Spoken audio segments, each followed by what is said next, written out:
देखो ये तमाशा नहीं चलना, ये जिम्मेवारी लैनी पैनी आ ते मेरी जिम्मेवारी ये सब तो वड्डी आ ते मैं इस जिम्मेवारी तो भज नहीं सकदा ते मेरे ते FIR इस गल दी। लोग बेचारे किहदे सिर ते ने? जे एडमिनिस्ट्रेशन अफसर कहे मेरी जिम्मेवारी नहीं, पोलीटिकल बंदा कहे मेरी जिम्मेवारी नहीं, फिर है किहदी जिम्मेवारी जी? ये तो शुक्र करो जे रब ना जे कोई इंसीडेंस हो जाता, जे कोई मिसहैपनिंग हो जाती, फिर असीं मूँह दवाउण जोगे सीगे कोई? पर ठेकेदार जिन्हें कहा सी दिवाली तो पहला मैं पूरा कर दूंगा, दो तीन बंदे ला के उन्हें इत्थे लोकां दी बस कराई पई आ। देखो लोग किवें धूड़ च इन्हां दी दुकानां है जिहड़ियां ओह फेल होईयां पईयां है। इलैक्शन हुण आ सड़कां जिहड़ियां दो डिग्गियां इलैक्शन नेड़े करके जो आ जिहड़ियां सड़कां धस गईयां, इलैक्शन नेड़े करके धस गईयां। नाले मेरी तो कोई इलैक्शन नहीं गई, मेरी इलैक्शन 24 च यार।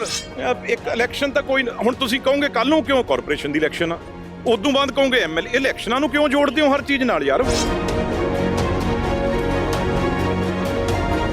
ਜਦੋਂ ਅਸੀਂ ਕੋਈ ਐਜੀਟੇਸ਼ਨ ਕਰਨ ਜਾਂਦੇ ਆ ਉਹ ਆਪਣੀ ਮਰਜ਼ੀ ਨਾਲ ਹੀ ਜਾਂਦੇ ਹੁੰਦੇ ਆ ਨਾ, ਕੋਈ ਜ਼ਬਰਦਸਤੀ ਸਾਨੂੰ ਲੈ ਕੇ ਨਹੀਂ ਜਾਂਦਾ ਤੇ ਆਪਣੀ ਮਰਜ਼ੀ ਸਾਨੂੰ ਪਤਾ ਹੀ ਹੁੰਦਾ ਵੀ FIR ਸਾਡੇ ਤੇ ਦਰਜ ਹੋਣੀ ਆ ਤੇ ਉਹ ਕੋਈ ਬੜੀ ਗੱਲ ਨਹੀਂ। ਕੀ ਹੋ ਜਾਊਗਾ ਫਿਰ FIR ਦਰਜ ਹੋ ਜਾਊਗੀ ਦੱਸੋ ਮੈਨੂੰ? ਉਹ ਜਾਓ ਬੇਅਦਬੀ ਵਾਲਿਓ, ਅਕਾਲੀ ਦਲ ਵਾਲੇ ਕੀ ਗੱਲ ਕਰਨਗੇ ਸਾਡੇ ਨਾਲ? ਗੁਰੂ ਦੀ ਬੇਅਦਬੀ ਕਰਨ ਵਾਲੇ ਇਹ ਹੈ ਕਿਸੇ ਗੱਲ ਕਰਨ ਜੋਗੇ? ਨਵਾਂ ਭਾਜਪਾ ਵੱਲੋਂ ਨਵਾਂ ਪੰਜਾਬ ਦਾ ਨਾਰਾ ਦਿੱਤਾ ਗਿਆ, ਕੀ ਕਹਿੰਦੇ ਨਵਾਂ ਪੰਜਾਬ ਦਾ? ਕਿਹੜੀ ਭਾਜਪਾ? ਕਿਉਂ ਮਜ਼ਾਕ ਉਡਵਾਉਂਦੇ ਹੋ ਭਾਜਪਾ ਦਾ? ਪੁੱਛ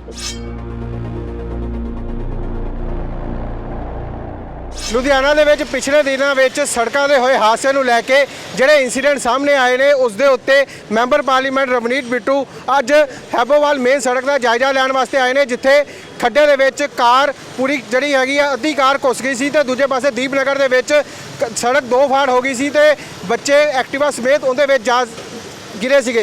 ਇਹ ਸਾਰੇ ਮੁੱਦੇ ਨੂੰ ਲੈ ਕੇ ਅੱਜ ਰਵਨੀਤ ਬਿੱਟੂ ਇਹਨਾਂ ਮੁੱਦਿਆਂ ਨੂੰ ਲੈ ਕੇ ਸੜਕਾਂ ਦੇ ਉਹ ਜਿਸ ਜਗ੍ਹਾ ਤੇ ਹਾਦਸੇ ਹੋਏ ਨੇ ਉਸ ਦਾ ਮੁਆਇਨਾ ਕਰਨ ਵਾਸਤੇ ਆਏ ਨੇ। ਗੱਲਬਾਤ ਕਰ ਲੈਂਦੇ ਆ ਕੀ ਕਹਿਣਾ ਵਾ ਮੈਂਬਰ ਪਾਰਲੀਮੈਂਟ ਰਵਨੀਤ ਬਿੱਟੂ ਦਾ। ਪੰਜਾਬ ਸਰਕਾਰ ਕਿਸਾਨੀ ਸੰਘਰਸ਼ ਦੌਰਾਨ ਸ਼ਹੀਦ ਹੋਏ ਕਿਸਾਨਾਂ ਦੇ ਪਰਿਵਾਰਾਂ ਨਾਲ ਮੋਢਾ ਜੋੜ ਕੇ ਖੜੀ ਹੈ। ਪੀੜਿਤ ਪਰਿਵਾਰਾਂ ਦਾ ਦਰਦ ਵੰਡਾਉਂਦੇ ਹੋਏ ਉਹਨਾਂ ਨੂੰ ਪ੍ਰਤੀ ਪਰਿਵਾਰ 5 ਲੱਖ ਰੁਪਏ ਦਿੱਤੇ ਗਏ ਹਨ ਅਤੇ ਪਰਿਵਾਰ ਦੇ ਇੱਕ ਮੈਂਬਰ ਨੂੰ ਯੋਗਤਾ ਦੇ ਆਧਾਰ ਤੇ ਸਰਕਾਰੀ ਨੌਕਰੀ ਦਿੱਤੀ ਜਾ ਰਹੀ ਹੈ। 5 ਲੱਖ ਰੁਪਏ ਜਿਹੜਾ ਤੁਹਾਨੂੰ ਆਇਆ, ਘਰ ਬਣਾ ਲਿਆ, ਹੋਰ ਪੈਸਿਆਂ ਦੀ ਲੋੜ ਹੋਈ ਉਹ BC ਨੂੰ ਕਹਿ ਕੇ ਮੇਰੇ ਕੋਲ ਆ ਜਾ। ਪੰਜਾਬ ਸਰਕਾਰ ਕਿਸਾਨਾਂ ਨਾਲ।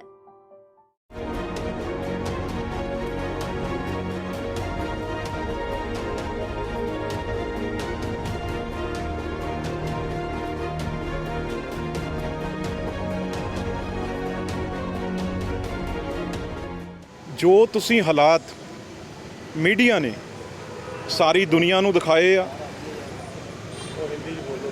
साडे लई बड़े ओह मैं समझदा लुधियाणे लई जिहड़ा सब तो वड्डा शहर होवे आही ओह जगह सी जिहड़ी अज मिट्टी जी नाल भरी आ असीं ते दूजे पासे एक होर जगह जिथे बस निंगी ते उदों बाद वीडियो बणियां साडियां बच्चियां दा किनैटिक जिहड़ा थल्ले चला गया, इत्थों गड्डी चली गई। 7:30 वजे दी सवेर दी गल आ। मैं लगातार उदण दा गल कर रहा। सब तो पहला मैं गल साडे जिहड़े जोनल कमिश्नर ने उन्हां नाल कीती। वो कहंदे नहीं जी, जिन्हां दा नाम आ नीरज जैन, वो कहंदे जी ये जिम्मेवारी एक IAS ऑफिसर आए आ नवें, उन्हां दे नूं पता है। उदों बाद मैं इत्थे दे जिहड़े एक्सीएन ने रमन जी उन्हां नाल गल कीती B&R दे आ। वो कहते जी नहीं, ये जिम्मेवारी तो जी ऑपरेशन एंड मेनटेनेंस O&M जी इत्थे सैल आ जोड़ा काम करता उन्होंने जिम्मेवारी है। उन्होंने गल की, वो कहते जी गर्चा जी इत्थे SDO ने उन्होंने जिम्मेवारी है जी। वो कहते नहीं जी, उन्हें नवीं गल सुनाती। वो कहते जी एक ठेकेदार ने सुरेश कुमार, वो ठेकेदार बठिंडे तो ने, उन्होंने कहने का मतलब भी वो बादलों के बठिंडे उधर जिले तो ने, वो जान के खराब कर रहे। हुण मैं जदों मैनूं कोई कितों भी स्पष्ट जिहड़ा जवाब नहीं लभ्या, एक मैंबर होण पार्लीमेंट होण नाते, ते इहदा हल की आ? होर जिम्मेवारी कल्ली मैं किसे अफसर ते नहीं पा सकदा, किसे ठेकेदार ते मुलाजम ते नहीं पा सकदा। मैं तो मन बना के आया भी ये ऐ काम चलना नहीं। ਮੈਂ ਇਹ ਨਹੀਂ ਕੋਈ ਸਮਝੇ ਕੋਈ ਇਹ ਪੋਲੀਟੀਕਲ ਡਰਾਮਾ ਹੈ, ਕਿਉਂਕਿ ਲੋਕਾਂ ਨੇ ਸਾਨੂੰ ਬਾਰ-ਬਾਰ ਚੁਣਿਆ ਹੈ। ਅੱਕ ਗਏ ਆ ਇਹ ਗੱਲ ਦੇਖ ਸੁਣ ਕੇ ਅੱਕ। ਇਹ ਸਮਾਰਟ ਸਿਟੀ ਦੀ ਗੱਲ ਕੀਤੀ, ਮੈਂ ਲੋਕਾਂ ਦੇ ਬੜੇ ਟਰੋਲ ਹੁੰਦਾ ਦੇਖ ਰਿਹਾ 3 ਦਿਨ ਦਾ, ਕਿਸ ਤਰੀਕੇ ਨਾਲ ਮੀਡੀਆ 'ਚ ਆ ਰਿਹਾ। ਮੈਂ ਇਹ ਕਮਿਸ਼ਨਰ ਪੁਲਿਸ ਜਿਹੜੇ ਸਾਡੇ ਭੁੱਲਰ ਸਾਹਿਬ ਨੇ, ਉਹਨਾਂ ਨੂੰ ਪਹਿਲਾਂ ਇਹ ਕਹਿਣ ਲੱਗਿਆ ਵੀ ਸਭ ਤੋਂ ਪਹਿਲਾਂ FIR ਦਰਜ ਕਰੋ ਮੇਰੇ ਨਾਲ, ਕਿਉਂਕਿ ਇਹ ਲੋਕਾਂ ਦਾ ਪੈਸਾ, ਲੋਕਾਂ ਨੇ ਸਾਨੂੰ MP ਚੁਣਿਆ। ਸਰ ਮੈਂ ਰਵਨੀਤ ਬਿੱਟੂ ਬੋਲ ਰਿਹਾ ਜੀ, ਸਤਿ ਸ਼੍ਰੀ ਅਕਾਲ। ਆ ਸਾਰੇ ਮੀਡੀਆ ਦੇ ਮੂਹਰੇ ਮੈਂ ਗੱਲ ਕਰ ਰਿਹਾ। ਪਹਿਲਾਂ ਇਹ ਜਿਹੜਾ ਤੁਸੀਂ ਵੀ ਹਾਦਸਾ ਸ਼ਰਮਿੰਦਾ ਬੜਾ ਸਾਰੇ ਲੁਧਿਆਣੇ ਵਾਲੇ ਹੋਏ ਆ, ਇੱਕ ਮੇਰੇ ਤੇ ਸਭ ਤੋਂ ਪਹਿਲਾਂ ਤਾਂ ਇਹ ਕੰਪਲੇਂਟ 'ਚ ਇੱਕ ਮੇਰਾ ਦਰਜ ਕਰੋ 9 ਮੈਂਬਰ ਪਾਰਲੀਮੈਂਟ ਦਾ, ਇਨਕੁਆਇਰੀ ਕਰੋ, ਕਿਉਂਕਿ ਕੋਈ ਵੀ ਇਹ ਦੱਸਣ ਨੂੰ ਤਿਆਰ ਨਹੀਂ। ਜੇ ਕਮਿਸ਼ਨਰ ਨਾਲ ਗੱਲ ਕਰਦੇ ਆ ਉਹ ਕਹਿੰਦੇ ਜੀ ਇਹ ਜ਼ੋਨਲ ਕਮਿਸ਼ਨਰ ਦੀ ਜ਼ਿੰਮੇਵਾਰੀ ਆ, ਜ਼ੋਨਲ ਕਮਿਸ਼ਨਰ ਨਾਲ ਕਰਦੇ ਹੋ ਉਹ ਕਹਿੰਦੇ ਇੱਕ IAS ਆਫੀਸਰ ਨੇ ਜਿਹੜੇ ਉਹਨਾਂ ਦੀ ਜ਼ਿੰਮੇਵਾਰੀ ਆ। ਜੇ ਉਹਨਾਂ ਨਾਲ ਕਰਦੇ ਹੋ ਉਹ ਕਹਿੰਦੇ ਜੀ ਨਹੀਂ ਇਹ B&R ਵਾਲਿਆਂ ਦੀ ਜ਼ਿੰਮੇਵਾਰੀ ਆ। ਜੇ B&R ਵਾਲਿਆਂ ਨਾਲ ਕਰਦੇ ਹੋ ਉਹ ਕਹਿੰਦੇ ਆ ਜੀ ਇਹ ਮੇਨਟੇਨੈਂਸ ਵਾਲੇ ਜਿਹੜੇ ਇਹਨੂੰ ਦੇਖਦੇ ਆ ਸੈੱਲ ਆਪਰੇਸ਼ਨ ਵਾਲੇ, ਉਹਨਾਂ ਦੀ ਜ਼ਿੰਮੇਵਾਰੀ ਆ। ਮੇਰੀ ਬੇਨਤੀ ਹੈ ਕਿਸੇ ਗਰੀਬ ਤੇ ਕਿਉਂ ਹੋਵੇ, ਸਭ ਤੋਂ ਪਹਿਲਾਂ ਇਹ ਮੇਰਾ, ਕਿਉਂਕਿ ਮੈਂ ਵੀ ਅਫਸਰ ਲਵਾਏ ਹੋ ਸਕਦੇ ਆ, ਮੈਂ ਵੀ ਠੇਕੇਦਾਰਾਂ ਨੂੰ ਮਦਦ ਕੀਤੀ ਜਾ ਸਕਦੀ ਆ। ਮੇਰੇ ਤੋਂ ਲੈ ਕੇ ਇਹ ਮੇਅਰ ਸਾਹਿਬ ਤੋਂ ਲੈ ਕੇ ਕਮਿਸ਼ਨਰ ਜ਼ੋਨਲ ਤੋਂ ਲੈ ਕੇ ਇਹ SDO ਐਕਸੀਅਨ ਜਿਹੜੇ ਵੱਡੇ ਅਫਸਰ ਨੇ ਠੇਕੇਦਾਰ ਤੱਕ, ਇਹ ਪੁਲਿਸ ਆਪਣੇ ਹੱਥ, ਇਹ ਮੇਰੇ ਨਾਲ ਕਾਰਪੋਰੇਸ਼ਨ ਕਮਿਸ਼ਨਰ ਵਾਲੇ ਇਹ ਗੱਲ ਵੀ ਕਹਿ ਸਕਦੇ ਆ। ਪਰ ਇਸ ਕਰਕੇ ਮੈਂ ਪਹਿਲਾਂ ਕਹਿ ਰਿਹਾ ਵੀ ਮੇਰਾ ਇਸ FIR 'ਚ ਨਾਂ ਲਿਖਿਆ ਜਾਵੇ। ਜੇ ਕੋਈ ਹਾਦਸਾ ਹੋ ਜਾਂਦਾ ਸਭ ਤੋਂ ਵੱਡੀ ਮੇਰੀ ਜ਼ਿੰਮੇਵਾਰੀ ਆ। ਤੁਸੀਂ ਮੇਰੀ ਬੇਨਤੀ ਹੈ ਤਫਤੀਸ਼ ਆ ਜਿਹੜੀ ਇਹ ਆਪਣੇ ਹੱਥ ਲੈ ਕੇ ਇਹਨੂੰ ਵਿਦਨ ਡੇਜ਼, ਮੈਂ ਸਮਝਦਾ ਇਹਨੂੰ ਤੁਸੀਂ ਮੁਕੰਮਲ ਕਰੋ। ਇਹ ਕਿਉਂਕਿ ਬਣਨਾ ਨਹੀਂ, ਜੇ ਟੌਪ ਤੋਂ ਨਹੀਂ ਸ਼ੁਰੂ ਕਰਾਂਗੇ ਤੇ ਮੇਰੀ ਸਭ ਤੋਂ ਵੱਡੀ ਜ਼ਿੰਮੇਵਾਰੀ ਹੈ ਇਹ ਕਾਰਵਾਈ ਜਲਦੀ ਤੋਂ ਜਲਦੀ। ਮੇਰੀ ਬੇਨਤੀ ਆ, ਮੈਂ ਆ ਕੇ ਇਦੋਂ ਬਾਅਦ ਤੁਹਾਨੂੰ ਪਰਸਨਲ ਵੀ ਮਿਲਦਾ। ਠੀਕ ਹੈ। ਦੇਖੋ ਇਹ ਤਮਾਸ਼ਾ ਨਹੀਂ ਚੱਲਣਾ, ਇਹ ਜ਼ਿੰਮੇਵਾਰੀ ਲੈਣੀ ਪੈਣੀ ਆ ਤੇ ਮੇਰੀ ਜ਼ਿੰਮੇਵਾਰੀ ਇਹ ਸਭ ਤੋਂ ਵੱਡੀ ਆ ਤੇ ਮੈਂ ਇਸ ਜ਼ਿੰਮੇਵਾਰੀ ਤੋਂ ਭੱਜ ਨਹੀਂ ਸਕਦਾ। ਤੇ ਮੇਰੇ ਤੇ FIR ਇਸ ਗੱਲ ਦੀ ਮੈਂ ਪਹਿਲਾਂ ਕਿਹਾ ਵੀ ਆਪਣੇ ਆਪ ਬਥੇਰੀਆਂ ਵੀ ਸਾਡੇ ਤੇ ਅਸੀਂ ਐਜੀਟੇਸ਼ਨ ਕਰਦੇ ਆ, ਹੋਰ ਲੋਕਾਂ ਕਰ ਖਾਤੇ ਆ, ਇਹ ਤਾਂ ਹੱਦ ਹੀ ਹੋ ਗਈ ਯਾਰ। ਥੱਲਿਓਂ ਪਤਾ ਹੀ ਨਹੀਂ ਵੀ ਬੱਸ ਦੀ ਬੱਸ ਥੱਲੇ ਗੱਡੀ ਦੀ ਗੱਡੀ ਵੜ ਜਵੇ। ਤੇ ਜੇ ਕਹਿੰਦੇ ਨਹੀਂ ਜੀ ਇਹ ਤਾਂ 56 ਸਾਲ ਪਹਿਲਾਂ ਦਾ। ਤੇ ਇੱਕ ਗੱਲ ਹੋਰ ਮੈਂ ਭੁੱਲ ਗਿਆ, ਸਭ ਤੋਂ ਵੱਡੀ ਜ਼ਿੰਮੇਵਾਰੀ ਆ ਜਿਹੜੀ ਇਹ ਜਿਹੜੇ ਆ ਕੇਬਲ ਕੰਪਨੀਆਂ ਹੈ ਜਿਹੜੀਆਂ ਕੇਬਲ ਵਿਛਾਉਂਦੀਆਂ, ਜਾਂ ਜਿਹੜੇ ਆ ਟੈਲੀਫੋਨ ਜਿਹੜੀਆਂ ਇਹ ਮਸ਼ੀਨਾਂ ਵੱਡੀਆਂ ਲਾ ਕੇ, ਕਿਉਂਕਿ ਥੱਲੇ ਸੀਵਰੇਜ ਜਾ ਰਹੇ ਆ, ਜਿਹੜੇ ਸੀਵਰੇਜ ਜਾ ਰਹੇ ਆ ਥੱਲੇ, ਉਹਨਾਂ ਦੇ ਪਤਾ ਹੀ ਨਹੀਂ ਲੱਗਦਾ ਵੀ ਕਦੋਂ ਉਹਨਾਂ 'ਚ ਸਰਾਖ ਹੋ ਜਾਂਦਾ ਥੱਲੇ, ਕਿਉਂਕਿ 20-30 ਫੁੱਟ ਨੇ। ਉਹਨਾਂ ਜਦੋਂ ਸਰਾਖ ਇਹ ਕਰਦੇ ਆ, ਪਰਮਿਸ਼ਨ ਤਾਂ ਕਾਰਪੋਰੇਸ਼ਨ ਤੋਂ ਲੈਂਦੇ ਆ, ਤੇ ਥੱਲੇ ਕਿਸੇ ਨੂੰ ਕੀ ਸੁਪਨਾ ਆ ਜਾਂਦਾ ਕਾਰਪੋਰੇਸ਼ਨ ਵਾਲਿਆਂ ਨੂੰ। ਜਦੋਂ ਮੈਂ ਕਿਹਾ ਜੀ, ਉਹ ਕਹਿੰਦੇ ਜੀ ਸਾਡੀ ਜ਼ਿੰਮੇਵਾਰੀ ਕਿੱਥੋਂ ਆ।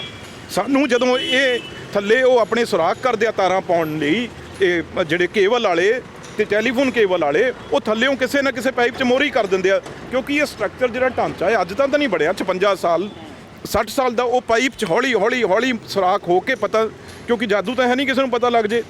ਉਹਨਾਂ ਦੀ ਜ਼ਿੰਮੇਵਾਰੀ ਵੀ ਜਿਹੜੇ ਉਹਨਾਂ ਨੇ ਪਾਈਪਾਂ 'ਚ ਮੋਰੀ ਕੀਤੀ ਆ ਥੱਲੇ, ਉਹ ਹੌਲੀ ਜਿਹੜੀ ਮਿੱਟੀ ਆ ਉਹਨਾਂ ਧੱਸਦੀ ਜਾਂਦੀ ਆ ਤੇ ਕਿਸੇ ਦਿਨ ਜਦੋਂ ਮੀਂਹ ਉੱਤੋਂ ਪੈਂਦਾ ਉਹ ਪੋਲੀ ਹੋ ਕੇ ਡਿੱਗ ਜਾਂਦੀ ਆ। ਕੇਬਲ ਉਹਨਾਂ ਵਾਲੀ ਵੀ ਇਸ ਇਨਕੁਆਇਰੀ 'ਚ ਉਹਨਾਂ ਦੇ ਆਫੀਸਰ ਤੇ ਵੀ FIR ਦਰਜ ਹੋਏਗੀ। ਜਿਹੜੀਆਂ ਪ੍ਰਾਈਵੇਟ ਕੰਪਨੀਆਂ ਹੈ ਉਹਨਾਂ ਤੇ ਵੀ FIR ਦਰਜ ਹੋਏਗੀ, ਜਿਹੜੀਆਂ ਤਾਰਾਂ ਵਿਛਾਉਂਦੇ ਆ ਤੇ ਜਿਹੜੇ ਇਹਨਾਂ ਨੂੰ ਪਰਮਿਸ਼ਨ ਦਿੰਦੇ ਆ ਉਹਨਾਂ ਤੇ ਵੀ। ਤੇ ਬਹੁਤ ਵੱਡੀ ਇੱਕ ਜਿਹੜੀ ਮੈਂ ਸਮਝਦਾ ਥੱਕ ਗਏ ਲੋਕ ਵਿਚਾਰੇ ਕਿਹਦੇ ਸਿਰ ਤੇ ਨੇ। ਜੇ ਐਡਮਿਨਿਸਟ੍ਰੇਸ਼ਨ ਅਫਸਰ ਕਹੇ ਮੇਰੀ ਜ਼ਿੰਮੇਵਾਰੀ ਨਹੀਂ, ਪੋਲੀਟੀਕਲ ਬੰਦਾ ਕਹੇ ਮੇਰੀ ਜ਼ਿੰਮੇਵਾਰੀ ਨਹੀਂ, ਫਿਰ ਹੈ ਕਿਹਦੀ ਜ਼ਿੰਮੇਵਾਰੀ ਜੀ? ਇਹਦਾ ਨਿਪਟੇਰਾ ਹੋਣਾ ਚਾਹੀਦਾ ਕਿ ਨਹੀਂ ਹੋਣਾ ਚਾਹੀਦਾ? ਮੁੱਖ ਮੰਤਰੀ ਚਰਨਜੀਤ ਸਿੰਘ ਚੰਨੀ ਦੀ ਅਗਵਾਈ ਵਾਲੀ ਪੰਜਾਬ ਸਰਕਾਰ ਨੇ ਭਾਰਤੀ ਪੁਰਸ਼ ਹਾਕੀ ਟੀਮ ਦੇ ਪੰਜਾਬੀ ਖਿਡਾਰੀਆਂ ਨੂੰ ਟੋਕੀਓ 올림픽 ਵਿੱਚ ਸ਼ਾਨਦਾਰ ਪ੍ਰਦਰਸ਼ਨ ਲਈ ਸ਼ਾਬਾਸ਼ੀ ਦਿੰਦਿਆਂ ਉਹਨਾਂ ਦੀ ਇੱਛਾ ਅਨੁਸਾਰ ਸਰਕਾਰੀ ਨੌਕਰੀ ਦੇਣ ਦਾ ਐਲਾਨ ਕੀਤਾ।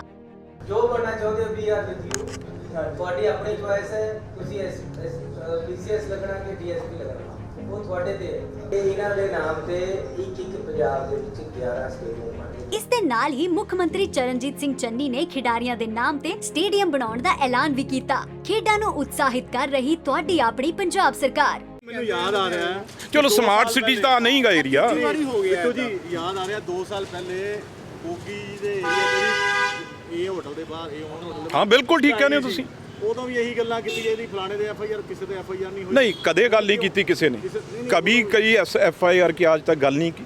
कभी मेंबर पार्लियामेंट ने आके बात नहीं की कदे ਪ੍ਰੋਬਲਮ ਇਹੀ ਨਾ नहीं मैं 4 ਸਾਲਾਂ ਦੇ ਵਿੱਚ 10 ਲੇਕਿਨ ਸੜਕਾਂ problem ਢੱਕ ਉੱਥੇ ਹੀ ਹੈ। ਚੁੱਕੀਆਂ ਵਾ ਲੁਧਿਆਣੇ ਦੀਆਂ 2 ਮਹੀਨੇ ਚ ਇੱਕ ਤੀਜੀ ਦੂਜੇ ਸੜਕ ਦੇ ਜ਼ਿੰਮੇਵਾਰੀ ਪਾ ਕੇ ਵਿੱਚ ਠੀਕ ਇੱਕੋ ਹੀ ਹੈ। ਸੜਕ ਦੀਪਨਗਰ ਦੀ ਢੱਕ ਚੁੱਕੀ ਹੈ ਇੱਕੋ ਜਿੱਥੇ ਮੇਅਰ ਸਾਹਿਬ ਦਾ ਪੁਰਾਣਾ ਘਰ ਵੀ ਸੀਗਾ ਕੀ ਲੱਗਦਾ ਹੈ ਕਿ ਕੌਂਸਲਰ ਕਾਰਪੋਰੇਸ਼ਨ ਸਾਰੇ ਹੀ ਜਿਹੜੀ ਚਲੋ ਹੈਗੀ ਆ- ਇਹ ਤਾਂ ਨਹੀਂ ਗੱਲ ਕਹਿ ਸਕਦੇ ਵੀ ਜੇ ਮੇਅਰ ਸਾਹਿਬ ਦਾ ਜਾਂ ਐਮਪੀ ਦਾ ਘਰ ਆ ਉੱਥੇ ਕੋਈ ਸਪੈਸ਼ਲ ਕੰਮ ਸਾਰੇ ਹੀ ਇੱਕ ਸਾਡੇ ਲਈ ਤਾਂ ਸਾਰੇ ਹੀ ਮੇਅਰ ਨੇ ਸਾਡੇ ਲਈ ਸਾਰੇ ਪਰ ਮੈਂ ਇਹ ਗੱਲ ਜਿਹੜੀ ਤੁਸੀਂ ਕੀਤੀ ਆ ਇਹ ਬਹੁਤ ਵਧੀਆ ਮਤਲਬ ਇਹ ਤੁਸੀਂ ਕੁਐਸਚਨ ਰੇਜ਼ ਕੀਤਾ ਹੈ ਸਾਨੂੰ ਸ਼ਰਮ ਆਉਣੀ ਚਾਹੀਦੀ ਹੈ ਇਹ ਗੱਲ ਲੁਧਿਆਣੇ ਵਰਗੇ ਸ਼ਹਿਰ 'ਚ ਵੀ ਅਸੀਂ ਗੱਡੀਆਂ ਲੈ ਕੇ ਜਾਈਏ ਤਾਂ ਪਤਾ ਨਾ ਲੱਗੇ ਕਰ ਥੱਲੇ ਚਲੇ ਜਾਈਏ ਇਹ ਤਾਂ ਸ਼ੁਕਰ ਕਰੋ ਜੇ ਰੱਬ ਨਾ ਜੇ ਕੋਈ ਇਨਸੀਡੈਂਸ ਹੋ ਜਾਂਦਾ ਜੇ ਕੋਈ ਮਿਸਹੈਪਨਿੰਗ ਹੋ ਜਾਂਦੀ ਫਿਰ ਅਸੀਂ ਮੂੰਹ ਦਿਵਾਉਣ ਜੋਗੇ ਸੀਗੇ ਕੋਈ ਅਸੀਂ ਕਰੋੜਾਂ ਰੁਪਏ ਦੀਆਂ ਸੜਕਾਂ ਪ੍ਰੀਮਿਕਸ ਪਾ ਰਹੇ ਹਾਂ ਉੱਤੇ ਅੱਜ ਮੈਂ ਮੰਨਦਾ ਇੱਥੇ ਜਿਹੜਾ ਸੀਵਰੇਜ ਦੀ ਬਹੁਤ ਚਿਰ ਦੀ ਪ੍ਰੋਬਲਮ ਸੀ ਸਾਡੇ ਕਾਉਂਸਲਰ ਨੂੰ ਮੈਂ ਇਸ ਗੱਲ ਦਾ ਤੇ ਐਮਐਲਏ ਸਾਹਿਬ ਜਿਹੜੇ ਇਸ ਏਰੀਏ ਦੇ ਨੇ ਉਹਨਾਂ ਨੇ ਇਹ ਵੱਡਾ ਸੀਵਰੇਜ ਪਾਉਣ ਦੀ ਕੋਸ਼ਿਸ਼ ਕੀਤੀ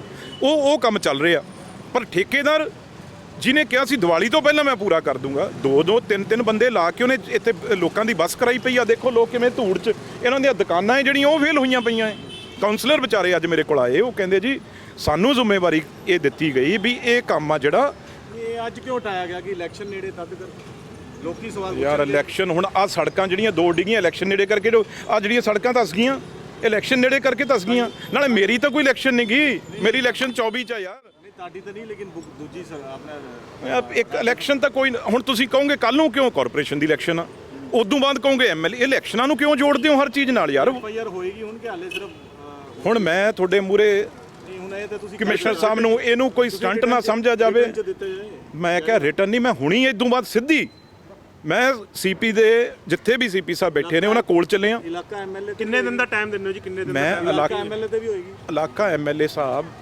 ਜਿਹੜਾ ਉਹ ਤਾਂ ਇਹ ਪ੍ਰੋਜੈਕਟ ਆ ਜਿਹੜਾ ਉਹ ਤਾਂ ਲੈ ਕੇ ਆਏ ਨੇ ਉਹਨਾਂ ਵਿਚਾਰੇ ਇਦਣ ਦਾ ਗੰਦ ਕੱਢਣ ਦੀ ਕੋਸ਼ਿਸ਼ ਕਰ ਰਹੇ ਆ ਉਹਨਾਂ ਨੂੰ ਕਿਵੇਂ ਵਿੱਚ ਗੱਲ ਗਿਣ ਲਈਏ ਅਫਸਰਾਂ ਦੀ ਨਲਾਇਕੀ ਵਾਲੇ ਕਹਿੰਦੇ ਨਹੀਂ ਅਫਸਰ ਕੱਲਿਆਂ ਨੂੰ ਨਹੀਂ ਮੈਂ ਤਾਂ ਆਪ ਤੇ ਮੰਨਦਾ ਸਭ ਤੋਂ ਵੱਡੀ ਜ਼ਿੰਮੇਵਾਰੀ ਬੰਦੀ ਹੈ ਕਿ ਉਹ ਪ੍ਰੋਜੈਕਟ ਸਹੀ ਤਰ੍ਹਾਂ ਚੱਲ ਰਿਹਾ ਨਹੀਂ ਆਪਾਂ ਹੁਣ ਐਮਐਲਏ ਨੂੰ ਕਿਉਂ ਵਿੱਚ ਪਾਉਣਾ ਚਾਹੁੰਦੇ ਹੋ ਜਦੋਂ ਮੈਂਬਰ ਪਾਰਲੀਮੈਂਟ ਕਹਿ ਰਿਹਾ ਏ ਆਪਾਂ ਐਮਐਲਏ ਨੂੰ ਜ਼ਰੂਰ ਵਿੱਚ ਪਾਉਣਾ ਏ ਇਹ ਅਸੀਂ ਨਹੀਂ ਕਹਿ ਰਹੇ ਤੁਸੀਂ ਆਪ ਕਹਿ ਰਹੇ ਕਿ ਜ਼ਿੰਮੇਵਾਰੀ ਨਹੀਂ ਮੈਂ ਹੁਣ ਜਦੋਂ ਐਮਪੀ ਜਦੋਂ ਐਮਐਲਏ ਵੀ ਥੱਲੇ ਐਮਪੀ ਦੇ ਸਾਰਾ ਕੁਝ ਜਦੋਂ ਮੈਂ ਆਪਣੇ ਆਪ ਤੇ ਕਹਿ ਰਿਹਾ ਵੀ ਮੇਰੇ ਤੇ ਪਰਚਾ ਸਭ ਤੋਂ ਪਹਿਲਾਂ ਇਹ ਦਰਜ ਕਰੋ ਵੀ ਇਹ ਗਲਤ ਅਫਸਰ ਕੌਣ ਲਾਉਂਦਾ ਏ ਕੌਣ ਠੇਕੇਦਾਰ ਇਹ ਗਲਤ ਲੈ ਕੇ ਆਉਂਦਾ ਏ ਉਹ ਸਾਰਾ ਫਿਰ ਉਦੋਂ ਬਾਅਦ ਇਹ ਪਤਾ ਲੱਗੂ ਵੀ ਕਿਹੜੇ ਮਹਿਕਮੇ ਦੀ ਜ਼ਿੰਮੇਵਾਰੀ ਆ ਹਜੇ ਤਾਂ ਆਪਾਂ ਕਾਰਪੋਰੇਸ਼ਨ ਵਾਲੇ ਤਾਂ ਇਹ ਕਹਿ ਰਹੇ ਆ ਵੀ ਜੀ ਸਾਡਾ ਕਸੂਰ ਨਹੀਂ ਇਹ ਜਿਹੜੇ ਥੱਲੇੋਂ ਸਰਾਖਾਂ ਕਰਦੇ ਆ ਜਿਹੜੇ ਇਹ ਕੇਬਲ ਮਾਫੀਆ ਏ ਜਾਂ ਜਿਹੜਾ ਇਹ ਥੱਲੇ ਜਿਹੜੇ ਟੈਲੀਫੋਨਾਂ ਵਾਲੇ ਨੇ ਉਹ ਥੱਲੇ ਮੋਰੀਆਂ ਕੱਢ ਇਹ ਸਾਡੇ ਪਾਈਪ ਖਰਾਬ ਕਰਦੇ ਆ ਤੇ ਅਸੀਂ ਬਣਾਉਂਦੇ ਰਹਿ ਜਾਂਦੇ ਉਹ ਥੱਲੇੋਂ ਖੋਰਾ ਲੱਗ ਜਾਂਦਾ ਹੁਣ ਪਤਾ ਲੱਗੂ ਇਹ 'ਚ ਪਰਮਿਸ਼ਨ ਤਾਂ ਸਰਕਾਰ ਦਿੰਦੀ ਹੈ ਤੁਸੀਂ ਖੁਦ ਕੰਪਲੇਂਟ ਦਿਓ ਤੇ ਤੁਹਾਡੇ ਉੱਤੇ ਐਫਆਈਆਰ ਖੁਦ ਦੇ ਉੱਤੇ ਹੋ ਜਾਵੇ ਕੀ ਆ ਤੁਹਾਨੂੰ ਲੱਗਦਾ ਕਿ ਪੋਸੀਬਲ ਹੈਗਾ ਇਹ ਸਾਰਾ ਪ੍ਰੋਸੀਜਰ ਚਲੋ ਐਫਆਈਆਰ ਅੱਗੇ ਕਿਹੜਾ ਮੇਰੇ ਤੇ ਹੋਈਆਂ ਨਹੀਂ ਗਈਆਂ ਅੱਗੇ ਵੀ ਜਦੋਂ ਅਸੀਂ ਕੋਈ ਐਜੀਟੇਸ਼ਨ ਕਰਨ ਜਾਂਦੇ ਆ ਉਹ ਆਪਣੀ ਮਰਜ਼ੀ ਨਾਲ ਹੀ ਜਾਂਦੇ ਹੁੰਦੇ ਆ ਨਾ ਕੋਈ ਜ਼ਬਰਦਸਤੀ ਸਾਨੂੰ ਲੈ ਕੇ ਨਹੀਂ ਜਾਂਦਾ ਤੇ ਆਪਣੀ ਮਰਜ਼ੀ ਸਾਨੂੰ ਪਤਾ ਹੀ ਹੁੰਦਾ ਵੀ ਐਫਆਈਆਰ ਸਾਡੇ ਤੇ ਦਰਜ ਹੋਣੀ ਆ ਤੇ ਉਹ ਕੋਈ ਬੜੀ ਗੱਲ ਨਹੀਂ ਕੀ ਹੋ ਜਾਊਗਾ ਫਿਰ ਐਫਆਈਆਰ ਦਰਜ ਹੋ ਜਾਊਗੀ ਦੱਸੋ ਮੈਨੂੰ ਜੇ ਐਫਆਈਆਰ ਦਰਜ ਹੋ ਜਾਏਗੀ ਮੈਂ ਤਾਂ ਆਪ ਕਹਿੰਦਾ ਕੀ ਹੋ ਜਾਊ ਉਹਦੇ ਨਾਲ ਜੇ ਇਸੇ ਗੱਲ ਨਾਲ ਸੁਧਾਰ ਆਉਂਦਾ ਏ ਪਰ ਮੈਂ ਇਹ ਕਿਉਂ ਕਹਿ ਰਿਹਾ ਮੈਂ ਕਿਸੇ ਸਿਪਾਹੀ ਨੂੰ ਨਹੀਂ ਕਿਸੇ ਨੂੰ ਕਹਿ ਰਿਹਾ ਵੀ ਪਹਿਲਾਂ ਇਹਨੂੰ ਟੰਗੋ ਜੀ ਪਹਿਲਾਂ ਇੱਕ ਮੁਲਾਜ਼ਮ ਨੂੰ ਟੰਗੋ ਕਿਉਂਕਿ ਅਸੀਂ ਕਿਉਂ ਨਾ ਜ਼ਿੰਮੇਵਾਰ ਹੋਈਏ ਜੀ ਇਹਦੇ ਨਾਲ ਇੱਕ ਗੱਲ ਹੋਰ ਮੈਂ ਕਮਿਸ਼ਨਰ ਸਾਹਿਬ ਨੂੰ ਮੈਂ ਪਹਿਲਾਂ ਵੀ ਮੀਟਿੰਗ 'ਚ ਕਿਹਾ ਸੀ ਮੈਂ ਹੁਣ ਵੀ ਮੇਅਰ ਸਾਹਿਬ ਨੂੰ ਕਹਿ ਕੇ ਆਇਆ ਜੇ ਤੁਸੀਂ ਆ ਜਿਹੜੇ ਇੱਥੇ ਨਹੀਂ ਜੇ ਸਾਰੇ ਲੁਧਿਆਣੇ 'ਚ ਕਿੰਨੇ ਬੋਰਡ ਲੱਗੇ ਆ ਕਾਰਪੋਰੇਸ਼ਨ ਦੇ ਜੀ ਅਸੀਂ ਆਪਣੀਆਂ ਫੋਟੋਆਂ ਤਾਂ ਬੜੀਆਂ ਉਹ ਤੇ ਲਵਾ ਲੈਂਦੇ ਆ ਜਿੱਦਣ ਸਾਡਾ ਜੀ ਕਰਦਾ ਉਹ ਤੇ ਕਿਉਂ ਨਹੀਂ ਜ਼ੋਨਲ ਕਮਿਸ਼ਨਰ ਦੇ ਜਲਦੀ ਤੋਂ ਜਲਦੀ ਜ਼ੋਨਲ ਕਮਿਸ਼ਨਰ ਦੇ ਨੰਬਰ ਉੱਥੇ ਦੇ ਐਕਸੀਅਨ ਐਸਸੀ ਦੇ ਨੰਬਰ ਤੇ ਜਿੱਥੇ ਵੀ ਗੜਬੜ ਹੁੰਦੀ ਆ ਮੈਂ ਸਖਤੀ ਨਾਲ ਕਹਿਣਾ ਚਾਹੁੰਦਾ ਜਲਦੀ ਤੋਂ ਜਲਦੀ ਉਹਨਾਂ ਦੇ ਨੰਬਰ ਉਰੇ ਲਿਖੋ ਉਹਨਾਂ ਨੂੰ ਮੈਂ ਨਹੀਂ ਕਹਿੰਦਾ ਉਹਨਾਂ ਨੇ ਟੈਲੀਫੋਨ ਉਹਨਾਂ ਤੇ WhatsApp ਇੱਕਦਮ ਵੀਡੀਓ ਪਾਓ ਜੇ ਕੋਈ ਇੰਸਪੈਕਟਰ ਜੇ ਕੋਈ ਆਫੀਸਰ ਜੇ ਕੋਈ ਠੇਕੇਦਾਰ ਕੰਮ ਨਹੀਂ ਕਰਦਾ ਉਹਦੀ 1 ਸੈਕਿੰਡ 'ਚ ਵੀਡੀਓ ਬਣਾ ਕੇ ਲੁਧਿਆਣੇ ਵਾਲੇ ਉਹ ਜ਼ੋਨਲ ਕਮਿਸ਼ਨਰ ਦੇ ਉਹ ਐਸਸੀ ਦੇ ਭੇਜਣ ਇਹ ਸਾਰੇ ਨੰਬਰ ਜਿਹੜੇ ਬੋਰਡਾਂ ਤੇ ਆਉਣ ਵਾਲੇ ਦਿਨਾਂ 'ਚ ਇਹ ਲੱਗਣਗੇ ਤੇ ਵੀਡੀਓ 1 ਸੈਕਿੰਡ 'ਚ ਬਣ ਸਕਦੀ ਆ ਇੱਕ ਵੀਡੀਓ ਪਾਓ ਉਹਦੀ ਉਦੋਂ ਬਾਅਦ ਇੱਕਦਮ ਮੀਡੀਆ ਵਾਲੇ ਆ ਜਾਣਗੇ ਇੱਕਦਮ ਉਹਦੀ ਚੈਕਿੰਗ ਹੋ ਜਾਏਗੀ ਵੀ ਇਹ ਗੱਲ ਕਿੰਨੀ ਕੁ ਸੱਚੀ ਆ ਪਰ ਲੋਕਾਂ ਨੂੰ ਵੀ ਇੱਕਦਮ ਇਸ ਗੱਲ ਨਾਲ ਅਵੇਅਰ ਹੋਣਾ ਪੈਣਾ ਨੰਬਰ ਅਸੀਂ ਦੇਵਾਂਗੇ ਜ਼ੋਨਲ ਕਮਿਸ਼ਨਰ ਦੇ ਐਸਸੀ ਦੇ ਹੋਰਾਂ ਦੇ ਬੋਰਡ ਲੱਗਣ ਤੇ WhatsApp ਨੰਬਰ ਤੇ ਉਹਨਾਂ ਦੇ ਇੱਕਦਮ ਵੀਡੀਓ ਭੇਜਣ ਵੀ ਆ ਗੜਬੜ ਇੱਥੇ ਹੋ ਰਹੀ ਆ ਜਾਂ ਆ ਅਸ਼ੰਕਾ ਹੈ ਗੜਬੜ ਹੋਣ ਦੀ ਇਹ ਕੰਮ ਤਾਂ ਪਾਰਦਰਸ਼ੀ ਨਾਲ ਚਲਾਉਣਾ ਪੈਣਾ ਮੈਂ ਸੱਚੀ ਗੱਲ ਦੱਸਾਂ, ਅੱਜ ਤੱਕ ਆ ਲਗਾਤਾਰ ਇੱਕ ਦਾ ਹਾਦਸਾ ਜਦੋਂ ਬਹੁਤ ਵੱਡਾ ਮੀਂਹ ਹੋ ਜੇ ਉਹ ਹੋ ਜਾਂਦਾ ਸੀ। ਮੈਂ ਮੰਨਦਾ ਵੀ ਬਾਰਿਸ਼ ਇੰਨੀ ਜ਼ਿਆਦਾ ਕਈ ਵਾਰ ਕੰਟਰੋਲ ਤੋਂ ਵੱਧ ਸੀਵਰੇਜ 'ਚ ਕੋਈ ਲਿਫਾਫਾ ਹੋ ਜਾਂਦਾ, ਪਾਣੀ ਜਾਮ ਹੋ ਜਾਂਦਾ, ਇਹ ਤਾਂ ਯਾਰ ਕੁਝ ਵੀ ਨਹੀਂ, ਇਹ ਤਾਂ ਸਿੱਧੀਆਂ ਸੜਕਾਂ ਧੱਸੀਆਂ ਜਾ ਰਹੀਆਂ, ਇਹ ਨਹੀਂ ਬਰਦਾਸ਼ਤ ਹੁਣ ਹੋ ਕੀਤੇ। ਬੇਟੇ ਜੀ ਹੁਣ ਜਾਂਚ ਦੀ ਮੰਗ ਤੁਸੀਂ ਕਰਦੇ ਹੋ, ਕਿੰਨੀ ਦੇਰ ਦੀ ਜਾਂਚ ਦੀ ਮੰਗ ਕਰਦੇ ਹੋ, ਕਿੰਨੀ ਦੇਰ 'ਚ ਕੰਪਲੀਟ ਹੋ ਜਾਏ ਜਾਂਚ? ਉਹਨਾਂ ਤੇ ਜਿਹੜੀ ਹੈਗੀ ਆ ਕਿ ਆਪਣੇ ਵੱਡਾ ਉਹਨਾਂ ਵੱਲੋਂ ਅਣਗਹਿਲੀ ਕੀਤੀ ਜਾ ਰਹੀ ਹੈ। ਨਹੀਂ, ਇਹ ਤਾਂ ਹੁਣ ਸਾਹਮਣੇ ਹੀ ਆ ਗਈ ਗੱਲ। ਮੈਨੂੰ ਇਹ ਦੱਸੋ, ਇਸ ਨੂੰ ਅਣਗਹਿਲੀ ਤਾਂ ਇਹ ਕੱਢਣੀ ਆ ਨਾ। ਇਹ ਅੱਗੇ ਐਂ ਕੰਮ ਸਰ ਜਾਂਦਾ ਏ ਵੀ ਅਖਬਾਰਾਂ 'ਚ ਖਬਰ ਦੇ ਦਿਓ, ਇੱਕ ਚਿੱਠੀ ਲਿਖ ਦਿਓ, ਇਹ ਕੰਮ ਨਹੀਂ ਚੱਲਣਾ। ਹੁਣ ਇਹ ਅਣਗਹਿਲੀ ਕਿਹਦੀ ਆ? ਜੇ ਮੇਰੀ ਆ, ਮੈਂ ਠੇਕੇਦਾਰ, ਮੈਂ ਕਿਸੇ ਨੂੰ ਠੇਕਾ ਦਵਾਇਆ, ਪਤਾ ਲੱਗੇ ਵੀ ਇਹ ਠੇਕੇਦਾਰ ਕੌਣ ਆ। ਜੇ ਮੈਂ ਠੇਕਾ ਦਵਾਇਆ ਤਾਂ ਮੇਰੀ ਗੱਲ ਸਾਹਮਣੇ ਆਵੇ ਵੀ ਬਿੱਟੂ ਨੇ ਠੇਕਾ ਦਵਾਇਆ ਇਸ ਬੰਦੇ ਨੂੰ, ਤਾਂ ਉਹ ਚੰਗਾ ਕੰਮ ਨਹੀਂ ਕਰ ਰਿਹਾ, ਤਾਂ ਉਹ ਇੱਥੇ ਬੰਦੇ ਨਹੀਂ। ਮੈਂ ਅੱਜ ਪੁੱਛਿਆ ਕੌਂਸਲ ਨੂੰ, ਕਹਿੰਦਾ ਜੀ ਮੈਂ ਤੰਗ ਆ ਗਿਆ, 2 ਜਾਂ 3 ਬੰਦੇ ਠੇਕੇਦਾਰ ਲਾ ਕੇ ਕੰਮ ਚਲਾ ਰਹੇ ਆ। ਇਸ ਹਿਸਾਬ ਨਾਲ ਤਾਂ ਕਹਿੰਦਾ ਜਦ ਤਾਈਂ ਸਰਦੀ ਆ ਜਾਊਗੀ, ਸਰਦੀ 'ਚ ਜਿਹੜਾ ਲੁੱਕ ਪਲਾਂਟ ਬੰਦ ਹੋ ਜਾਊਗਾ, ਉਸ ਤੋਂ ਬਾਅਦ ਫਿਰ ਕੰਮ ਕੌਣ ਕਰੂਗਾ? ਤੁਸੀਂ ਸਮਾਂ ਕਿੰਨਾ ਦਿੰਦੇ ਹੋ, ਟਾਈਮ ਕਿੰਨਾ ਦਿੰਦੇ ਹੋ ਅਗਰ ਕਾਰਵਾਈ ਨਹੀਂ ਨਹੀਂ, ਸਮਾਂ ਤਾਂ ਸਾਡੇ ਕੋਲ ਵੋਟਾਂ ਜਿਹੜੀਆਂ ਕੋਡ ਲੱਗਣ ਨੂੰ 1 ਮਹੀਨਾ ਰਹਿ ਗਿਆ, ਉਦੋਂ ਪਹਿਲਾਂ ਤੇ ਇਹ ਜੇ ਨਹੀਂ ਹੋਊਗਾ ਤੇ ਫਿਰ ਤਾਂ ਮੈਂ ਸਮਝਦਾ ਲਾਰਿਆਂ ਵਾਲੀ ਗੱਲ ਹੀ ਆ। बिट्टू जी एक और गल है थोड़े हिंदी दे टाइटलर को बनाया गया है, उसको लेके बड़ा प्रोटेस्ट चल रहा है।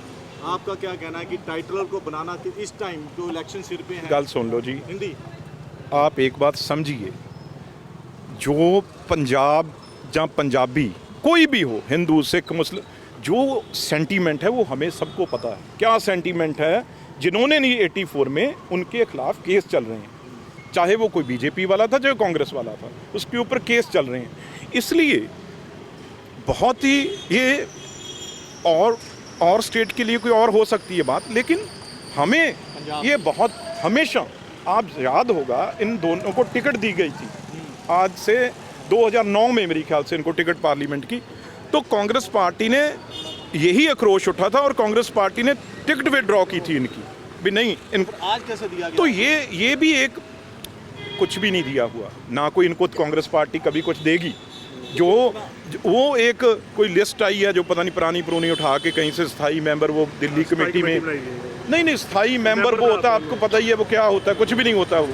इसलिए बिल्कुल 100 हम भी विरोध करने वाले हैं, हम भी उनमें से हैं जो विरोध करेंगे और इसके बारे में हाईकमांड को जानू भी करवाएंगे भी ये किस लिए करना है। हाईकमांड इतना पुराना आपका बार-बार जानू कराओ यार, ये हाईकमांड तक नहीं है, ये एक दिल्ली की कमेटी है। एक स्थायी मेंबर जैसे जनरल सेक्रेटरी बनते हैं, वाइस प्रेसिडेंट बनते हैं, सेक्रेटरी बनते हैं, वो नीचे कोई एक स्थायी मेंबर भी जहाँ जो एक्स MP रहे होते हैं, एक्स मिनिस्टर रहे होते हैं, उनको बीच में डाल देते हैं। लेकिन इस चीज़ का भी बहुत बड़ा विरोध है और ये चीज़ दिल्ली को जानू करा भी दी गई है। ਉਹ ਜਾਓ ਬੇਅਦਬੀ ਵਾਲਿਓ, ਅਕਾਲੀ ਦਲ ਵਾਲੇ ਕੀ ਗੱਲ ਕਰਨਗੇ ਸਾਡੇ ਨਾਲ? ਗੁਰੂ ਦੀ ਬੇਅਦਬੀ ਕਰਨ ਵਾਲੇ ਇਹ ਹੈ ਕਿਸੇ ਗੱਲ ਕਰਨ ਜੋਗੇ?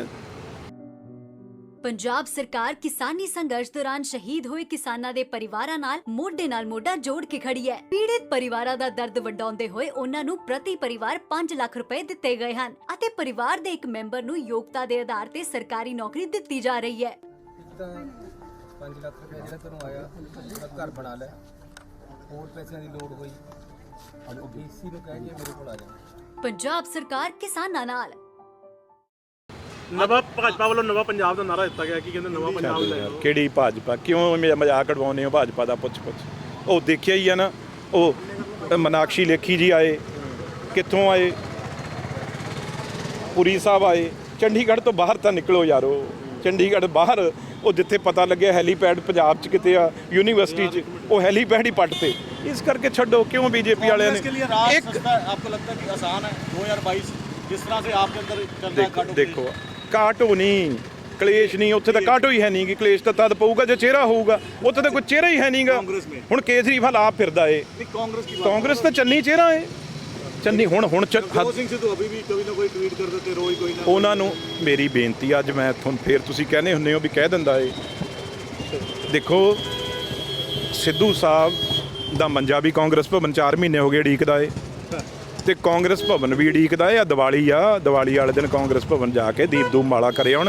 ਉਹ ਲੈ ਹੱਦ ਹੋ ਗਈ, ਪ੍ਰਧਾਨ ਨੇ ਉਹ, ਪਰ ਉਹ ਹੁਣ ਜਦੋਂ ਆਪ ਦਫ਼ਤਰ ਨਹੀਂ ਜਾਂਦੇ, ਮੰਤਰੀ ਨਹੀਂ ਜਾਂਦੇ, ਤੇ ਮਾੜਾ ਮੋਟਾ ਉਹ ਮੰਜੇ ਦੇ ਵੀ ਦੇਖਣ, ਜੀ मीडिया वाले भी देखण मंजा है ਜਾਂ चला गया। ये भी जानना चाहते हैं कि आप कैप्टन अमरिंदर सिंह के साथ हैं ਪੋਲੀਟੀਕਲੀ ਮੈਂ ਕਾਂਗਰਸ ਨਾਲ ਆ। ਕੈਪਟਨ ਅਮਰਿੰਦਰ ਸਿੰਘ ਨੇ ਕਿਹਾ ਕਿ ਨਵੀਂ ਪਾर्टी ਮੈਂ ਕਿਹਾ ਜੀ ਮੈਂ ਕਾਂਗਰਸ ਨਾਲ, ਜਿੰਨਾ ਚਿਰ ਕੈਪਟਨ ਅਮਰਿੰਦਰ ਸਿੰਘ कांग्रेस में है, अगर नई पार्टी बनाएंगे तो साथ है कि नहीं? ਮੈਂ ਕਿਹਾ ਮੈਂ ਕਾਂਗਰਸ ਨਾਲ ਆ ਯਾਰ। ਕਮਲੀ ਗੱਲ, ਸਾਨੂੰ ਕੋਈ ਮੁੱਖ ਮੰਤਰੀ ਸ਼ਿਪ ਦੇ ਦੇ, ਦੂਜੇ ਅਸੀਂ ਤਾਂ ਨਹੀਂ ਜਾਂਦੇ। ਸਰਦਾਰ ਬਿਆਨ ਸਿੰਘ ਦਾ ਖੂਨ ਡੁੱਲਿਆ ਇਸ ਲੁਧਿਆਣੇ ਸ਼ਹਿਰ ਲਈ ਯਾਰ, ਇਸ ਸ਼ਹਿਰ 'ਚ ਡੁੱਲਿਆ। ਅਸੀਂ ਕਿਸੇ ਪਾਰਟੀਆਂ ਨੂੰ ਕੀ ਕਰਨਾ ਹੈ? ਬਿੱਟੂ ਜੀ ਕੈਪਟਨ ਸਾਹਿਬ ਨਵੀਂ ਪਾਰਟੀ ਬਣਾ ਜਾ ਰਹੇ, ਉਹਨਾਂ ਨੇ ਕਹਿ ਦਿੱਤਾ ਕਿ ਨਵੀਂ ਪਾਰਟੀ ਬਣਾਵਾਂਗਾ ਅਗਰ ਮੇਰੀ ਗੱਲਬਾਤ ਨਾ ਮੈਨੂੰ ਕੈਪਟਨ ਸਾਹਿਬ ਸਤਿਕਾਰਯੋਗ ਨੇ, ਸਾਡੇ ਲੀਡਰ ਰਹੇ ਨੇ, ਅੱਜ ਵੀ ਸਤਿਕਾਰਯੋਗ ਨੇ। ਮੈਂ ਤਾਂ ਹਮੇਸ਼ਾ ਕਿਹਾ ਨਿੱਜੀ ਤੌਰ ਤੇ ਡਟ ਕੇ ਉਹਨਾਂ ਨਾਲ ਖੜੇ ਹਾਂ, ਨਿੱਜੀ ਤੌਰ ਤੇ। ਪਰ ਆ ਜਿਹੜਾ ਕੰਮ ਆ, ਜਿਹੜਾ ਅਮਿਤ ਸ਼ਾਹ ਹੁਣੀ ਜਾਂ ਹੋਰ ਜਿਹੜੀਆਂ ਨਿਊਜ਼ ਖਬਰਾਂ ਸੁਣਦੇ ਆ ਆਪਾਂ, ਇਹ ਚੀਜ਼ਾਂ ਤੋਂ ਮੈਨੂੰ ਲੱਗਦਾ ਏ ਕਿਤੇ ਕੈਪਟਨ ਸਾਹਿਬ ਬ੍ਰੇਕ ਲੱਗੀ ਆ ਦੁਬਾਰਾ। ਉਹ ਅਮਿਤ ਸ਼ਾਹ ਜੀ ਨੂੰ ਬਗੈਰ ਮਿਲੇ ਤੇ ਮੁੜਿਆ ਇਹ ਨੇ। ਅੰਦਰੋਂ ਗੱਲਬਾਤ ਆ ਜਿਹੜੀ ਮੈਂ ਤੁਹਾਨੂੰ ਪਹਿਲਾਂ ਵੀ ਕਿਹਾ ਸੀ ਅਸੀਂ ਵੀ ਕਰਾਂਗੇ ਉਹ ਗੱਲਬਾਤ। वापस कांग्रेस में ਨਹੀਂ क्या ऐसी ਹੁਣ बात- ਤੁਸੀਂ आपका ਮੈਨੂੰ किया इशारा- ਕਾਂਗਰਸ ਛੱਡੀ ਨਹੀਂ। नहीं, आप ही ਹੁਣ- करेंगे बात चल रही ਨਹੀਂ है ਬਈ ਉਹਨਾਂ ਨੂੰ ਕਿਤੇ ਹੋਰ ਜਾਣ ਤੋਂ ਵੀ ਆ ਕੰਮ ਆ ਦੇਖੋ। ਇੱਕ ਗੱਲ ਨੂੰ ਸਮਝੋ, ਮੇਰੇ ਸਤਿਕਾਰਯੋਗ ਕੈਪਟਨ ਅਮਰਿੰਦਰ ਸਿੰਘ 80 ਸਾਲ ਦੇ ਆ। 80 ਸਾਲ ਤੋਂ ਉੱਤੇ ਹੀ ਹੋ ਜਾਣਾ ਜਦੋਂ ਇਲੈਕਸ਼ਨਾਂ। ਤੁਸੀਂ ਮੈਨੂੰ ਦੱਸੋ ਇਸ ਉਮਰ 'ਚ ਕੈਪਟਨ ਸਾਹਿਬ ਹੁਣ ਮੈਂ ਕੀ ਕਹਾਂ, ਕਿੱਥੇ ਜਾ ਕੇ ਰੈਲੀਆਂ ਕਰ ਸਕਦੇ ਆ, ਕਿੱਥੇ ਜਾ ਕੇ ਮੈਂਬਰਸ਼ਿਪ ਕਰ ਸਕਦੇ ਆ, ਕਿੱਥੇ ਜਾ ਕੇ। ਹੁਣ ਬਥੇਰਾ ਹੋ ਗਿਆ ਯਾਰ, ਬਥੇਰਾ ਉਹਨਾਂ ਨੇ ਜੋ ਦੇਣਾ ਸੀ ਬਹੁਤ ਕੁਝ ਦਿੱਤਾ। ਕਿਸਾਨਾਂ ਨੂੰ ਦਿੱਤਾ, ਪੰਜਾਬ ਨੂੰ ਪਾਣੀਆਂ ਦਾ ਰਾਖਾ ਉਹਨਾਂ ਨੂੰ ਕਿਹਾ ਜਾਂਦਾ। ਉਹਨਾਂ ਦੀ ਛੋਟੀ ਗੱਲ ਆ ਕਿਤੇ ਉਹ ਇੱਜ਼ਤ ਮਾਨ ਉਹਨਾਂ ਨੂੰ ਆਪਣੀ ਬਣਾਈ ਰੱਖੀ ਜਾਣੀ ਚਾਹੀਦੀ ਆ। ਦੇਖੋ 92 ਤੱਕ ਚਾਹੇ ਉਹ ਦੂਜੀ ਪਾਰਟੀ ਸੀਗੇ, 92 ਚ ਮੇਰੇ ਗ੍ਰੈਂਡਫਾਦਰ ਪ੍ਰਧਾਨ ਸੀ, ਪਰ ਉਹਨਾਂ ਦਾ ਮਾਨ ਸਤਿਕਾਰ ਇੰਨਾ ਸੀ ਵੀ ਉਹਨਾਂ ਨੂੰ ਸਮਾਣਾ ਸੀਟ ਤੋਂ ਸਾਰੀਆਂ ਪਾਰਟੀਆਂ ਨੇ ਅਨਅਪੋਜ਼ ਜਿਤਾਇਆ ਸੀ। ਕਿਸੇ ਨੇ ਕੈਂਡੀਡੇਟ ਨਹੀਂ ਖੜਾ ਕੀਤਾ ਸੀ ਵੀ ਕੋਈ ਗੱਲ ਨਹੀਂ, ਵੀ ਇੱਕ ਬੰਦਾ ਕਾਂਗਰਸ ਤੋਂ ਇਲਾਵਾ ਇੱਕ ਬੰਦਾ ਪਾਰਟੀ ਲੜਾ ਕੇ ਆਪਣੇ 117 ਕੈਂਡੀਡੇਟ ਖੜੇ ਕੀਤੇ, ਜਿਹ 'ਚੋਂ ਜੀਰਾ ਸਾਹਿਬ ਅੱਜ ਜਿਹੜੇ ਆਪਣੇ ਐਮਐਲਏ ਨੇ, ਜੀਰਾ ਜੀ ਇਹਨਾਂ ਦੇ ਪਿਤਾ ਜੀ ਜਿੱਤੇ ਸੀ ਇਹਨਾਂ ਦੀ ਪਾਰਟੀ ਤੋਂ, ਤੇ ਇੱਕ ਜਿਹੜੇ ਆ ਸਾਡੇ ਉੱਥੋਂ ਡਿਸਟ੍ਰਿਕਟ ਤਰਨਤਾਰਨ ਤੋਂ ਜਿਹੜੇ ਨੇ ਸਾਡੇ, ਮੈਂ ਨਾਮ ਭੁੱਲ ਗਿਆ ਹੁਣ ਉਹਨਾਂ ਦਾ, 2 ਬੰਦੇ ਇਹਨਾਂ ਦੇ, ਤੀਜੇ ਆਪ ਜਿਹੜੇ ਆ ਉਹ ਜਿੱਤੇ ਸੀ ਉਸ ਵੇਲੇ। ਤੇ ਇਸ ਕਰਕੇ ਬੜਾ ਮਾਣ ਸਤਿਕਾਰ ਪੰਜਾਬ ਨੇ ਦਿੱਤਾ, ਬਹੁਤ ਮਾਣ ਸਤਿਕਾਰ ਦਿੱਤਾ ਹੈ। ਤੇ ਮੈਂ ਸਮਝਦਾ ਉਹ ਮਾਣ ਸਤਿਕਾਰ ਕੈਪਟਨ ਸਾਹਿਬ ਆਪਣਾ अगर कैप्टन साहब पार्टी बना के खड़े होते हैं तो कांग्रेस का नुकसान होगा, समझते हो आप? यार एक गल मेरी दसो, एक बात बताओ, अगर कांग्रेस का नुकसान होता तो कांग्रेस पार्टी मुख्यमंत्री से अहदे से उतारती? आप यही सोच लो।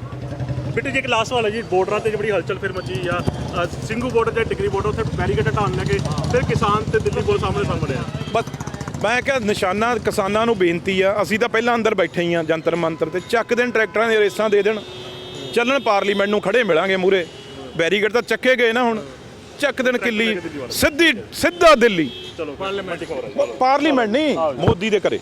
ਚਲੋ ਜੀ ਬਿਲਕੁਲ ਐ ਸੀਗੇ ਮੈਂਬਰ ਪਾਰਲੀਮੈਂਟ ਰਵਨੀਤ ਬਿੱਟੂ, ਜਿਹੜੇ ਅੱਜ ਸੜਕਾਂ ਦੇ ਜਿਹੜੇ ਪਿਛਲੇ ਦਿਨਾਂ ਦੇ ਇੰਸੀਡੈਂਟ ਦੇਖਣ ਨੂੰ ਮਿਲੇ ਨੇ, ਵੱਡੇ ਖੱਡੇ ਹੋਏ ਨੇ ਤੇ ਉਹਦੇ ਵਿੱਚ ਜਿਹੜੇ ਬੱਚੇ ਵੀ ਗਿਰੇ ਨੇ, ਉਹਨੂੰ ਲੈ ਕੇ ਆਪਣੇ ਨਗਰ ਨਿਗਮ ਦੇ ਉੱਤੇ ਸਵਾਲ ਖੜੇ ਕਰਦੇ ਨਜ਼ਰ ਆ ਰਹੇ ਨੇ। ਤੇ ਦੂਜੇ ਪਾਸੇ ਨਵਜੋਤ ਸਿੰਘ ਸਿੱਧੂ ਦੇ ਉੱਤੇ ਕਹਿ ਰਹੇ ਨੇ ਕਿ ਨਵਜੋਤ ਸਿੰਘ ਸਿੱਧੂ ਨੂੰ ਪੰਜਾਬ ਭਵਨ ਦੇ ਵਿੱਚ ਲਗਾਇਆ ਗਿਆ, ਉਹਨਾਂ ਦਾ ਬਿਸਤਰਾ ਉਡੀਕਦਾ ਪਿਆ। ਤੇ ਦੂਜੇ ਪਾਸੇ ਕਿਸਾਨਾਂ ਨੂੰ ਵੀ ਕਿਹਾ ਕਿ ਹੁਣ ਬਾਰਡਰ ਛੱਡ ਕੇ ਸਿੱਧਾ ਦਿੱਲੀ ਮੋਦੀ ਦੇ ਘਰ ਵੱਲ ਨੂੰ ਟਰੈਕਟਰ ਲੈ ਕੇ ਜਾ ਵੜਨ, ਅਸੀਂ ਉਹਨਾਂ ਦੇ ਨਾਲ ਆ। ਵੱਡੇ ਬਿਆਨ ਦਿੰਦੇ ਨਜ਼ਰ ਆਏ ਨੇ ਅੱਜ member parliament Ravneet Bittu. Cameraman Rohit ਦੇ ਨਾਲ ਵਿਵੇਕ ਟਾਲ, ਦੈਨਿਕ ਸਵੇਰਾ ਟੀਵੀ, ਲੁਧਿਆਣਾ। ਅਲੀਸ਼ਾ ਬੇਗਮ, ਇੱਕ ਔਰਤ ਦਾ ਦੁੱਖ ਇੱਕ ਔਰਤ ਹੀ ਸਮਝ ਸਕਦੀ ਹੈ। ਰੂਹਾਨੀ ਅਤੇ ਕਾਲੀ ਸ਼ਕਤੀਆਂ ਦੀ ਮਾਲਕਨ, ਦੁਨੀਆ ਦਾ ਸਭ ਤੋਂ ਚਮਤਕਾਰੀ ਇਲਮ ਮੇਰੇ ਕੋਲ ਹੈ। ਮੇਰੇ ਕੀਤੇ ਨੂੰ ਕੋਈ ਕੱਟ ਨਹੀਂ ਸਕਦਾ। ਕਾਲਾ ਇਲਮ ਕਰਨਾ ਅਤੇ ਤੋੜਨਾ ਹਰ ਇੱਕ ਦੇ ਵੱਸ ਦੀ ਗੱਲ ਨਹੀਂ। ਪਰੇਸ਼ਾਨੀ ਜਿਵੇਂ ਲਵ ਮੈਰਿਜ, ਪਤੀ ਪਤਨੀ 'ਚ ਝਗੜਾ, ਸੌਤਨ ਦੁਸ਼ਮਣ ਤੋਂ ਛੁਟਕਾਰਾ, ਤਲਾਕ ਕੇਸ, ਬੁਰੇ ਸੁਪਨੇ, ਵਿਦੇਸ਼ ਯਾਤਰਾ, ਬੁਰੀ ਸੰਗਤ ਜਾਂ ਨਸ਼ਾ ਛੁਡਾਉਣਾ, ਬਿਮਾਰੀ 'ਚ ਦਵਾ ਨਾ ਲੱਗਣਾ। ਵਸ਼ੀਕਰਨ ਇੱਕ ਸੱਚਾਈ ਹੈ। ਵਸ਼ੀਕਰਨ ਕਰਵਾਓ, ਮਨ ਚਾਹਾ ਪਿਆਰ ਪਾਓ। ਕੀ ਤੁਹਾਡੀ ਕਿਸਮਤ 'ਚ ਲੋਟਰੀ ਦਾ ਯੋਗ ਹੈ ਜਾਂ ਨਹੀਂ? ਸੱਚਾਈ ਜਾਣੋ। ਲੋਟਰੀ ਨੰਬਰ ਪਾਓ, ਭਾਵੇਂ 649 ਹੋਵੇ ਜਾਂ ਲੋਟੋ ਮੈਕਸ। 11 ਘੰਟੇ 'ਚ ਕਰਵਾਓ ਹਰ ਪਰੇਸ਼ਾਨੀ ਦਾ ਹੱਲ ਘਰ ਬੈਠੇ। ਅਸ਼ਟਾਮ ਪੇਪਰ ਤੇ ਲਿਖ ਕੇ ਲਵੋ ਕੰਮ ਦੀ ਗਾਰੰਟੀ। ਜਾਂ ਕਹਿਣੇ ਤੋਂ ਬਾਹਰ तुरंत संपर्क करो, ਤੁਹਾਡੀ ਹਰ ਗੱਲ ਗੁਪਤ ਰੱਖੀ ਜਾਵੇਗੀ। ਅਲੀਸ਼ਾ ਬੇਗਮ। वर्ल्ड फेमस बाबा सलीम खान 21 बार गोल्ड मेडलिस्ट। सारियां थावां तो निराश अते मायूस होने वाले एक बार फोन जरूर करो, जिवें चाहोगे उवें होएगा। It's my promise, immediately result, open challenge. इल्मां दे माहिर A to Z समस्यावां दा फोन ते घर बैठे करवाओ हल। वशीकरण अते मुठ करनी, लव मैरिज, सौतन अते दुश्मन तो छुटकारा, पक्का काम पक्का हल, 101% दी गारंटी, अष्टाम पेपर समेत। सब तो पहला काम करन दा वादा, नौकरी, प्रमोशन, कारोबार च परेशानी, घर च झगड़ा, कोर्ट केस, तलाक, प्रॉपर्टी झगड़ा, पति पत्नी च अनबन, जादू टोना, मनमोहनी वशीकरण करवाओ जां तोड़वाओ, रुस्से नूं मनाउणा, ਬਣਾਉਣਾ। ਹੁਣੇ ਕਾਲ ਕਰੋ ਬਾਬਾ ਸਲੀਮ ਖਾਨ 98 199 37 467।